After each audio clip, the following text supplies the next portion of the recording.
superstar of seasoning. Lior Levsurkars is known for spicing up the dishes of both restaurant kitchens and home cooks. Our own co-anchor, Michelle Miller, met up with him in the fall when his new book, Mastering Spice, came out.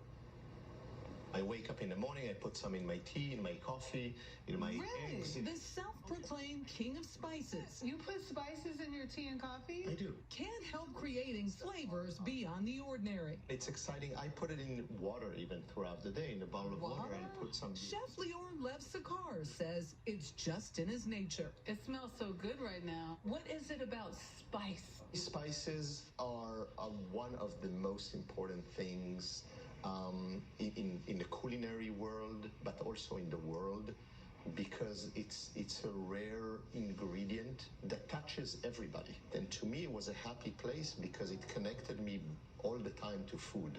That connection has led to a very successful business. His blends, which can include up to 23 herbs and spices, are sought after by some of the world's most famous chefs, including Eric Ripert and Daniel Boulud. I like the spice inside. He was a good boy. He was a very good boy, very passionate, very serious, very committed.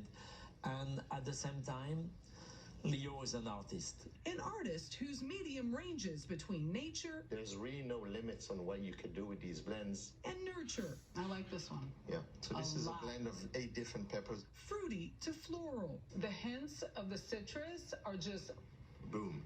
Boom. Piney to pungent. Okay. Ooh, it caught me that time. Blends curated at times to the tastes of each customer. We spend quite a bit of time with each person that comes here to ask them some simple questions. You know, what do you cook? What do you like? What you don't like?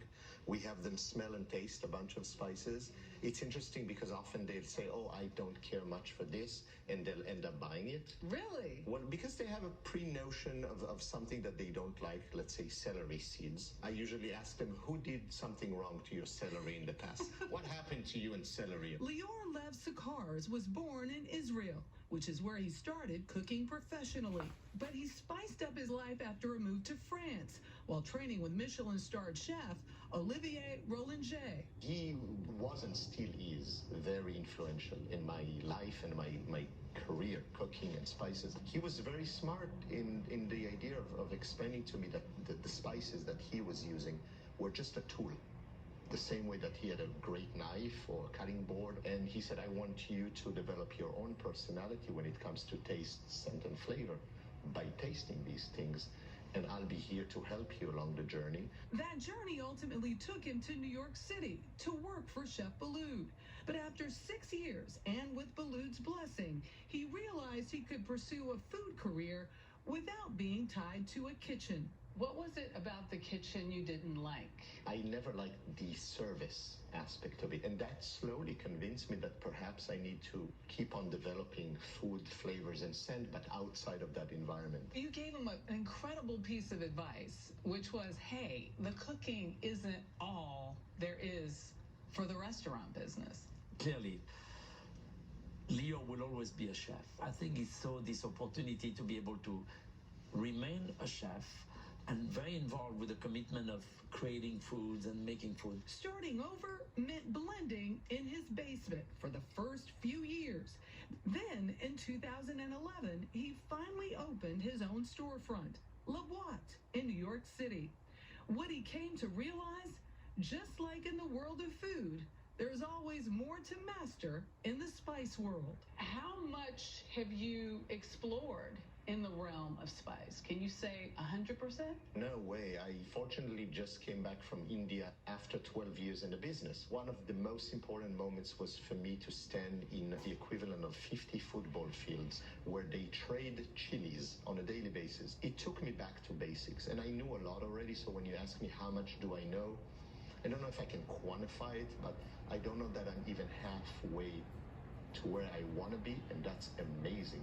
Is this the new frontier in the world of culinary cuisine? I think for Leo, what was important is to first source unique spice.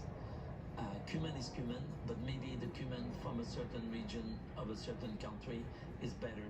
And then from that is to be able to create subtle and unique blends who will be course, a trademark to him, these blends, but we will connect with the chef mind. Sarkar still does business with his old boss.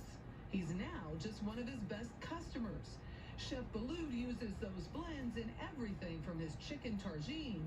And when we say spicy, it's not hot spicy. To cocktail. This cocktail has been made with gin, which is a collaboration with Leo, and the gin has been made with some Indonesian berries and some mint from Israel. Well, cheers. Cheers to you. Cheers. Voila. Oh my. It's perfect. Where do you go from here? The unbelievably exciting thing for me in the last 12 years is that there's no day that's the same. I don't know who's going to call and who I'm going to meet, chefs and pastry chefs and chocolate makers and beer brewers and distillers and champagne makers. It's so exciting and the opportunities are endless. Little piece of good news for this industry right now. Lior told us this week all of his employees are working and that the store is open for pickup. He says online sales went up about 40% this week because of all the people who are now cooking at home. Fantastic to hear.